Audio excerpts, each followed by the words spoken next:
কিয়ামতের ময়দানে আল্লাহ তাআলা যখন বান্দাকে এক একটা গুনাহ সম্পর্কে জিজ্ঞাসা করবে, বান্দা ডাইরেক্টলি অস্বীকার করবে, আল্লাহ আমি এমন কোন অন্যায় করি নাই, এমন কোন গুনাহ করি নাই, এমন কোন পাপ করি নাই। আল্লাহ বলবেন আমার কাছে সাক্ষী আছে, আমি 4টা সাক্ষী তোমার সামনে উপস্থাপন করতে পারি। 1 নম্বর সাক্ষী, যেই ফেরেশতা অন্যায় করেছো তোমার কাঁধে 2 ফেরেশতা দেওয়া হয়েছিল, 2 ফেরেশতার আন্ডারে বহু ফেরেশতা দেওয়া হয়েছিল। কিরামান কাতিবিনরা বসে বসে বসে বসে সব আমলনামাগুলো লিখেছে। ডান কাঁধের ফেরেশতারা নেক আমলগুলো লিখেছে, বাম কাঁধের ফেরেশতারা বদ আমলগুলো লিখেছে। দেখো তাকায় দেখো, ইকরা কিতাবাকা কাফা বিনাফসিকাল ইয়াওমা আলাইকা হাসিবা। তোমার আমলনামা তুমি নিজেই পড়ে দেখো অন্যায় করেছো নি। আল্লাহর একদল বান্দা এমন থাকবে যারা এই আমলনামা দেখার পরেও বলবে, আল্লাহ আমরা এমন কাজ করি নাই, তোমার ফেরেশতারা আমাদের ব্যাপারে মিথ্যা লিখছে। বলবেন না নাউজুবিল্লাহ, তোমার ফেরেশতারা আমাদের বিরুদ্ধে আমার বিরুদ্ধে মিথ্যা লিখেছে। আল্লাহ বলবেন ঠিক আছে, তাইলে যদি মিথ্যা লেখে তাইলে কাজ করো, যে জমিনে বসে অন্যায় করেছো, যে জমিনে বসে গুনাহ করেছো, এই জমিন যদি তোমার বিরুদ্ধে সাক্ষী দেয়, তোমার গুনাহের সাক্ষী দেয়, তাইলে তুমি বিশ্বাস করবে কিনা বলো। আল্লাহ বলবেন, বান্দা বলবে ঠিক আছে আল্লাহ, আপনি যদি জমিনের মাধ্যমে আমার সাক্ষী নিতে পারেন তাইলে আপনি নেন। রব্বে কারীম বলেন, ইয়াউমাইযিন তুহাদ্দিসু আখবারাহা বিআন্না রাব্বাকা আওহা লাহা। জমিন এক এক করে বান্দার সব গুনাহগুলো সম্পর্কে আল্লাহ পাকের কাছে কিয়ামতের ময়দানে বলা শুরু করবে। যে জমিনে বসে অন্যায় করে, যেমন আজকের এই জমিনে বসে আমরা কোরআনের কথাগুলো শুনতেছি, হাদিসের কথাগুলো শুনতেছি। অনেকে হয়তো এমন আছে কথাগুলো বুঝি না, কিন্তু তারপরে মনের একটা বিশ্বাস, আমি সব সময় চিন্তা করি, যে চেয়ারে বসে বসে বয়ান করি, যে স্টেজে বসে বসে বয়ান করলাম, এই জড় পদার্থ আল্লাহ পাকের সামনে দাঁড়ায় আমার পক্ষে সাক্ষী দিবে, আল্লাহ তোমার বান্দা এই চেয়ারে বসে বসে দ্বীনের কথাগুলো বলেছে। আজকের এই জমিন আপনার আমার জন্য সাক্ষী হয়ে দাঁড়াবে। কিয়ামতের ময়দানে আল্লাহ তাআলার সামনে যখন এই জমিনকে ডাকা হবে, কিয়ামতের ময়দানে আমরা এই জমিন আপনার আমার পক্ষে সাক্ষী দেবে, মনে রাখবেন। কিন্তু একদল বান্দা থাকবে, যখন জমিন গুনাহের সাক্ষী দেয়া শুরু করবে, বান্দা আল্লাহ পাকের কাছে দাঁড়ায় বলবে, আল্লাহ না না এমন অন্যায় আমি করি নাই, জমিনও মিথ্যা কথা বলে।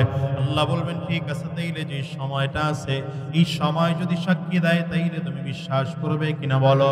বান্দা বলবে, আল্লাহ সময় যদি সাক্ষী দেয় তাইলে আমি বিশ্বাস করব। এবার সময়কে ডাকা হবে, এই সময় বলো তোমার বান্দা আমার বান্দা এই অন্যায়গুলো করলো নি।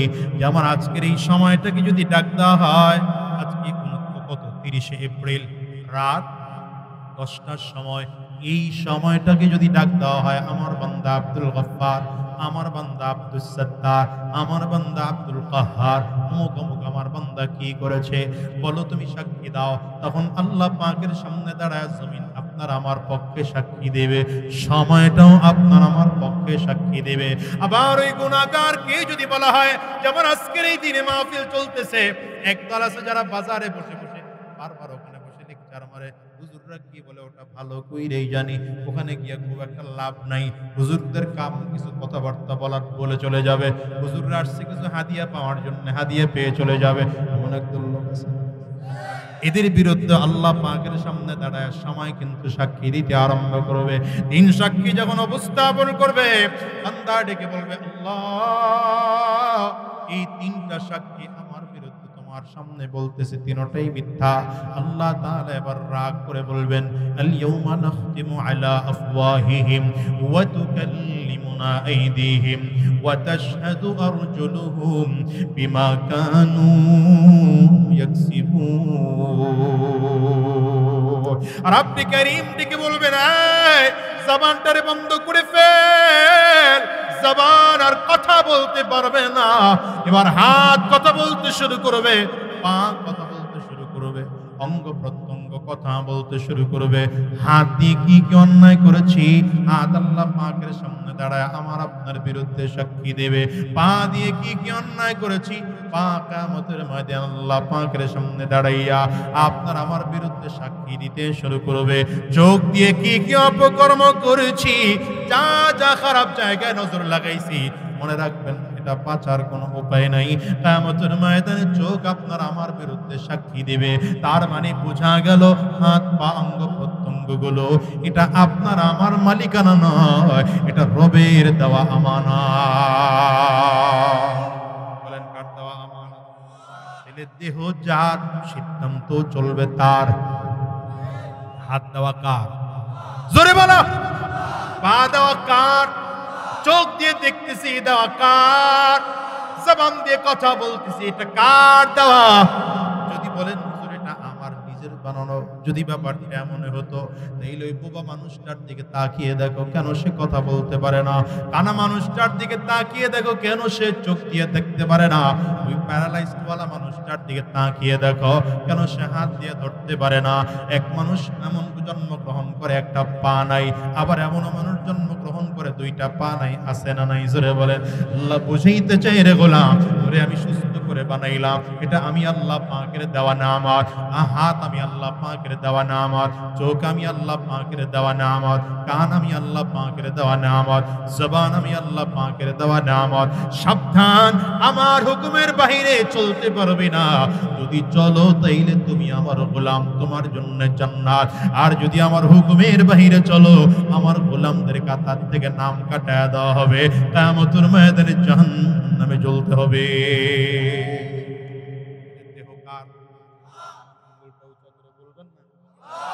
আরো জোরে আওয়াজ করে চিল্লায় বলা যাবে না? সিদ্ধান্ত কার? সিদ্ধান্ত কার? দেহ আমার, সিদ্ধান্ত আমার। কথা চলবে? আরো জোরে বলেন চলবে? তবে হ্যাঁ শোনো, যারা বলতে চাও দেহ আমার, সিদ্ধান্ত আমার, তাদেরকে বলবো এ বাংলাদেশে তাসলিমা নাসরিনের কথা ভুলে যাও না। তাসলিমা নাসরিন এই কথা বলেছিল, আর তখনকার যে সরকার আছে এই সরকার তার পক্ষাবস্থান গ্রহণ করেছিল, কিন্তু তখনকার উলামায়ে কেরাম আজ পথে নেমেছে, ঘরে বসে থাকে নাই।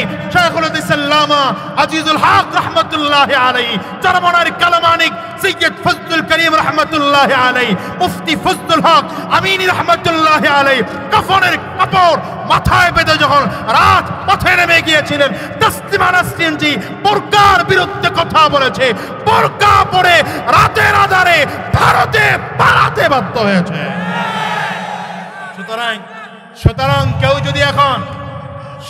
কেউ যদি এখন নারী নীতি নামে পর্দার বিরুদ্ধে কোনো আইন পাশ করাতে চাও, যদি নারী নীতি নামে বেশ্যাবৃত্তির আইন পাশ করাতে চাও, নারী নীতির নামে কোরআনের বিরুদ্ধে আইন পাশ করাতে চাও, নারী নীতির নামে ইসলামের বিরুদ্ধে আইন পাশ করাতে চাও, বাংলার তৌহিদি জনতা ঘরে বসে থাকবে না।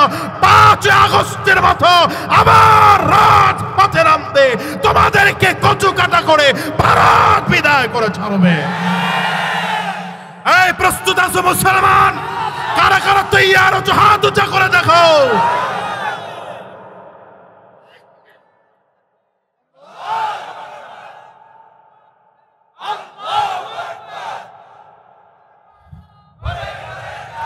কষ্ট হয় আপনাদের? আরে অসুবিধা হয় আপনাদের? সমস্যা হয়? হ্যাঁ। এবার নারী নীতির প্রস্তাব আরেকটা আছে, সেটা হলো পুরুষদেরকে আল্লাহর কোরআন বলেছে যে সম্পদ দিতে নারীকে তার অর্ধেক দিতে বলেছে, এটা বৈষম্য। ইসলামের বিধান না এটা। পুরুষরা যা পাবে নারীরা যা পাবে পুরুষরা তার ডবল, ঠিক না? ঠিক। এই জন্যে এটা বৈষম্য হয়ে গেছে। এই বৈষম্য কি বৈষম্য না, এটা বুঝতে হলে একটা ছোট্ট কথা বুঝতে হবে। বলবো? আমি কইছি না ঘাড়ও ঘুরানো যাবে না, ঘাড় ঘুরানো যাবে না, ঘাড় কেমন হয়ে যাবে। এদিকে আমার দিকে তাকায়। এই আল্লাহ তাআলা সৃষ্টিগতভাবে, আমি একটু আগে বললাম দেহ আমার না, দেহ কার? সিদ্ধান্ত কার? এখন আসেন এই কথাটার উপরে। আল্লাহ আপনার আমার ঠকাইলেন কিনা এই কথা বুঝতে হলে আগে কথা বুঝতে হবে আল্লাহ তাআলা বান্দাকে কিছু সিদ্ধান্ত কিছু দায়িত্ব দিয়ে পাঠাইছেন। সিদ্ধান্ত কার? বলেন বলেন, সিদ্ধান্ত কার? এই পৃথিবীতে পুরুষ জাতি আল্লাহ বানিয়েছেন, নারীকেও বানিয়েছেন। মানব জাতির মধ্যে আল্লাহ তাআলা পুরুষ বানিয়েছেন, নারীও বানিয়েছেন। পুরুষকেও আল্লাহ তাআলা কিছু দায়িত্ব দিয়ে পাঠিয়েছেন, নারীকেও কিছু দায়িত্ব দিয়ে পাঠিয়েছেন। আগে দায়িত্ব বুঝেন, এরপরে বুঝবেন আল্লাহ ঠকাইছেন না জিতেছেন। সমান অধিকার, সমান অধিকারটা আমাদের জন্য ইনসাফ না জুলুম, এটা বুঝবেন না। কারণ এদেশের মানুষ ইনসাফ আর জুলুম বুঝে না। যে আমি আমার এলাকায় বিচার করি তো নির্বাচনের সময় আমার পক্ষে করছে, এখন দেখি যে সে আসলে অন্যায় করলো, আমার পক্ষে করলে এখন সে অন্যায় করলে আমার কিছু করার আছে, তো সে খুব কষ্ট করে এসে কইতেছে ইনসাফ পাইলাম না চেয়ারম্যান সাহেব। কি ভাই নাই? আমি বললাম দেখো ইনসাফের ব্যাখ্যা তোমার কাছে একরকম, আমার কাছে কি কথা হয় না। যে হযরত নবীজির কাছে কাফির আর মুসলমান দুজনে মিলে মামলা নিয়ে আসছে, মামলা দুজনে মিলে নিয়ে আসছে। এখন নবীজি দেখলেন যে অন্যায়টা আসলে মুসলমান করছে, নবীজির রায়টা মুসলমানদের বিরুদ্ধে হয়ে গেছে, বেঈমানদের পক্ষে হয়ে গেছে। মুসলমানের রায়টা পছন্দ হয় নাই, নবীজির রায়কে মানতে না পেরে সে চলে গেছে হযরত আবু বকরের কাছে। হযরত আবু বকর বললেন ভাই এই বিষয়টা আমার খুব একটা ভালো জানা নাই, আপনি ওমরের কাছে যান। কার কাছে? হযরত ওমর রাদিয়াল্লাহু আনহুর কাছে গেলে হযরত ওমর রাদিয়াল্লাহু আনহু বললেন নবীজির রায় পছন্দ হয় নাই। বলেন না বুঝালাও নবীজির রায় পছন্দ হয় নাই, কয় না কয় দাঁড়াও। বাসায় গিয়ে তরবারি নিয়ে আসে, ঘরের মধ্যে গিয়ে তরবারি না এক কোপে মাথা কেটে ফেলে ডেকে বলল মুহাম্মদুর রাসূলুল্লাহ যা রায় এটা যদি পছন্দ না হয় আর যদি আমি ওমরের রায় করতে মনে চায় তাহলে এটা হচ্ছে ওমরের রায়। বুঝতে পারলাম? এখন সিদ্ধান্ত আল্লাহ পাকের মানতে হবে।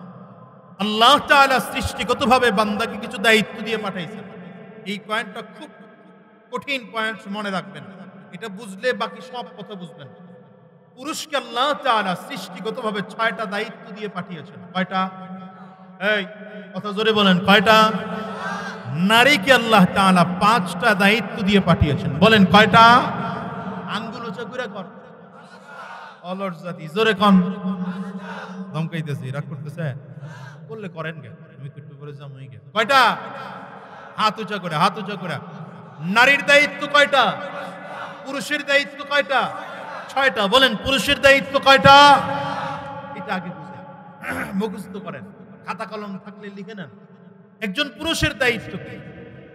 আল্লাহ তাআলার বিধান হচ্ছে একজন পুরুষের দায়িত্ব, একজন পুরুষের অধীনস্থ যারা আছে, পুরুষের অধীনস্থ যারা আছে, অধীনস্থ কারা? অধীনস্থ ভাই হতে পারে, অধীনস্থ বোন হতে পারে, অধীনস্থ মা হতে পারে, অধীনস্থ বাবা হতে পারে, অধীনস্থ স্ত্রী, অধীনস্থ সন্তান, কর্মচারী অধীনস্থ হতে পারে। এই অধীনস্থ যারা আছে, আচ্ছা এটা হলো পরিবারের গণ্ডি। পরিবার থেকে বের হয়ে গেলে সমাজের যারা নেতা, এরা সমাজের অধীনস্থ, সমাজের সকল লোকজনগুলো তাদের দায়িত্ব। আবার যদি সে কোনো এলাকার মেম্বার হয়, ওই মেম্বার এলাকার যা আছে এই দায়িত্বগুলো তার। চেয়ারম্যান যিনি আছেন পুরো এলাকার দায়িত্ব, এমপি যিনি আছেন পুরো এলাকাটা তার দায়িত্ব। কথা কন না কেন? খালি দায়িত্ব এইটা না, খালি দায়িত্ব এইটা না। আমাদের দেশের এমপিরা তো দায়িত্ব মনে করছে এইটা যে মাহফিল, ওয়াজ মাহফিল হইলে প্রধান বক্তার আগে যখন লোক খুব জমজমাট হয়ে যাবে, হুজুরের ওয়াজের মাঝখানে আইসা আমার বয়ান করা লাগবে আধা ঘন্টা, হুজুর যদি কিচ্ছু বলে তাইলে পিঠে লড়ান লাগবে। আপনার 2500 এইগুলা আসিল না, আসতে কনকে? হ্যাঁ দেখো তো আজকে কই তোমরা আমাকে হুজুর করে একটু জোরে কথা সহ্য করতে পারো নাই, আর এখন তোমরা দেশেই থাকতে পারো নাই। আমরা হুজুররা তখনও ছিলাম, এখনো আছি, ভবিষ্যতেও থাকবো ইনশাআল্লাহ। কথা বলো না কেন? যারা বলেছিল জোরে জোরে, হ্যাঁ যারা বলেছিল তখনও হিসাব করে রাখো। আল্লাহ পাকের মায়ের কি যেন একটা কথা আছে না, আল্লাহর মায়ের দুনিয়ার ভাই, জমিন থেকে হাইটা যাওয়ার মতো শক্তি হয় নাই। দিনের আলোতে যাওয়ার শক্তি হয় নাই, রাতের আধারে পালাতে বাধ্য হয়েছে। ঠিক কিনা আওয়াজ করে বলো। নিজের পরিচয় গোপন করে দরবেশ সাহেব দাড়ি কামিয়ে চুলের মধ্যে কলপ লাগিয়ে তারপরে মাছের টলারে উঠে নিজেকে জেলে পরিচয় দিয়েছ, প্যান্ট শার্ট খুলে লুঙ্গি পরেছ, তারপরে বাঁচতে পারো নাই। তারপরে বাঁচতে নতুন করে যারা লাফাইতেছ তা করেও বলতেছে একটারে দেখে আর একটা শিক্ষা নিতে হয়। আর আমার দেশের এত মাথা খারাপ এগুলা শিক্ষাও নেয় না, কথা কন নাকি? দেখলো যে একটা অত্যাচার করার কারণে কেমন করে পালানো শুরু করছে। আরে তোমার হাতে তো ক্ষমতাই আসে না, এত লাফালাফি শুরু করছে কেন? দেশের জনগণকে সিদ্ধান্ত নিতে দাও না, দেখবা ইনশাআল্লাহ সিদ্ধান্ত কি নাই। আমার কাছে তো মনে হয় এবার বাংলাদেশের মানুষ সচেতন হয়েছে। তোর বাটপার বদমাশ গুন্ডাদেরকে ক্ষমতা আসতে দেওয়া হবে না। ইসলাম ক্ষমতা আসবে, ইসলাম ক্ষমতা আসবে। এই তৈয়ার আছো, তৈয়ার আছো, প্রস্তুত থেকো। খালি নির্বাচন আসলে পরে হুজুরের ভোটে দাঁড়াইলে কবে না হুজুরের সৎ যোগ্য আদর্শবান মানুষ আমার দেশে বাবা। যাও, একজন পুরুষকে আল্লাহ তাআলা কতগুলো দায়িত্ব দিয়ে পাঠাইছেন ভোলা যাবে না, এটা কিন্তু মূল কথা। আমার কয়টা দায়িত্ব দিয়ে পাঠাইছেন? 1 নম্বর, পুরুষের অধীনস্থ যারা আছে এদের 1 নম্বর খাবারের ব্যবস্থা করার দায়িত্ব একজন পুরুষের। মানে অন্ন খাবারের ব্যবস্থা করার দায়িত্ব কার? এই জন্য স্বামী বাজার না করলে বউ চিল্লায়নি, এটা সহ্য করে নিতে হবে, কারণ এটা আপনার দায়িত্ব। মা বোনদেরকে বলবো এটা অতিরিক্ত চিল্লাইবেন না, খালি খালি চিল্লায় লাভ নেই। স্বামীর একটু আদর করে বলবেন যে আরে আজকে বাজার আনতে পারেন না, আনলে ভালো হইতো, যাক যা আছে এটা রান্না করি আগামীকাল খাই না, এটা দায়িত্ব স্বামীর। এই জন্য বউ একটু যদি চিল্লা চিল্লি করো মাইনা নেওয়া লাগবে, কথা হয় না। 1 নম্বর। 2 নম্বর, বস্ত্র, অধীনস্থদের কাপড় চোপড়ের ব্যবস্থা করে দেওয়ার দায়িত্ব কার? পুরুষের, মনে রাখবেন। 3 নম্বর, বাসস্থান, অধীনস্থদের বাসস্থানের ব্যবস্থা করে দেওয়ার দায়িত্ব একজন পুরুষের। 4 নম্বর, শিক্ষা, দ্বীন শিক্ষা, জাতীয় শিক্ষা, শিক্ষা দেওয়ার দায়িত্ব একজন পুরুষের অধীনস্থদের। 5 নম্বর, চিকিৎসা দেওয়ার দায়িত্ব একজন পুরুষের। 6 নম্বর, নিরাপত্তা দেওয়ার দায়িত্ব একজন পুরুষের। অধীনস্থদের কয়টা অধিকার দেওয়ার দায়িত্ব একজন পুরুষের? 1 নম্বর, 1 নম্বর অন্ন বা খাবার, 2 নম্বর বস্ত্র, 3 নম্বর বাসস্থান, 4 নম্বর চিকিৎসা, 5 নম্বর শিক্ষা, 6 নম্বর নিরাপত্তা। 6টা দায়িত্ব পালন করার দায়িত্ব কার? অবশ্যই এটা মানুষের মৌলিক অধিকার।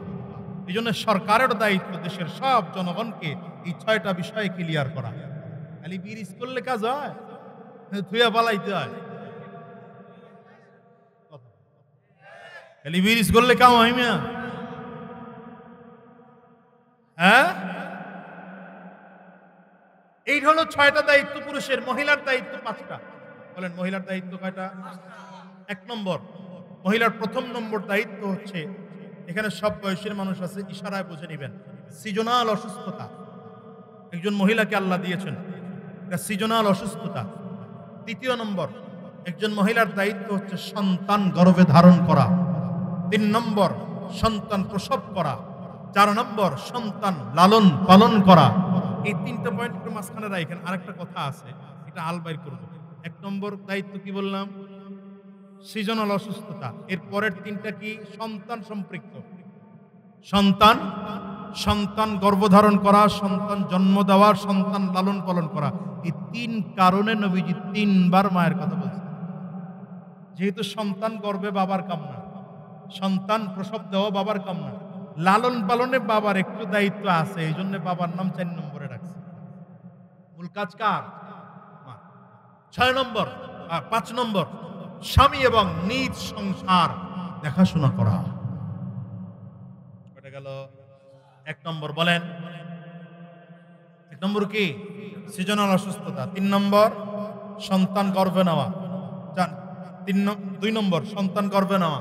3 নম্বর সন্তান জন্ম দেওয়া, 4 নম্বর সন্তান লালন পালন করা, 5 নম্বর সন্তান স্বামী এবং নিঃসন্তান সংসার দেখাশোনা করা।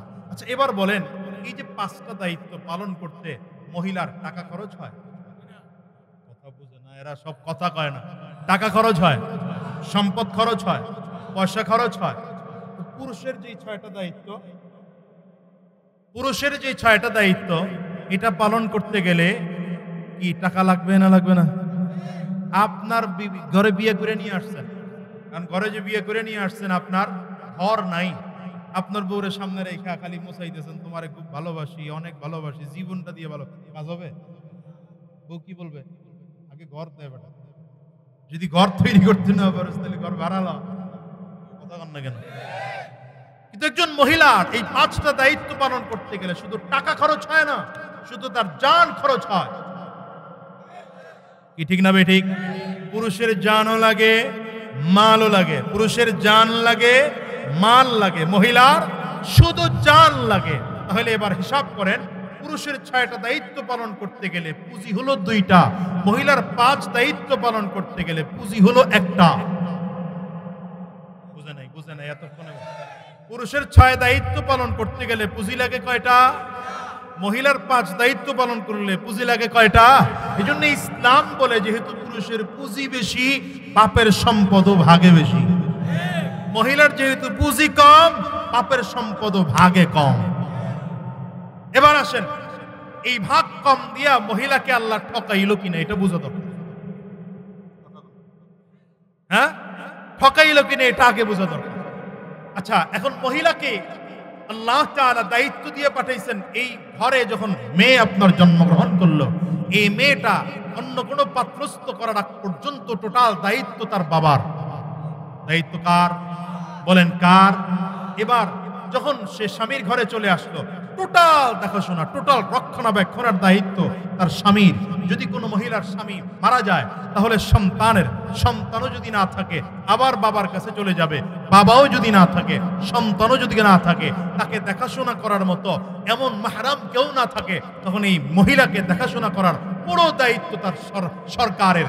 সরকার এই দায়িত্ব থেকে বাঁচার জন্য আমাদের দেশে একটা ছোট্ট কথা ছেড়ে দিয়েছে, ন্যায্য কি বলে সমান অধিকার। সমান অধিকারের নাম দিয়া আমার মা বোনদের প্রতি ইনসাফ নয়, বরঞ্চ জুলুম আর অত্যাচার করতেছে। অত্যাচার কিভাবে? ওই যে 5 দায়িত্ব, এই 5 দায়িত্ব চাইলে কোনো পুরুষ পালন করতে পারবে? বলেন না, কথা বলেন না, পারবে?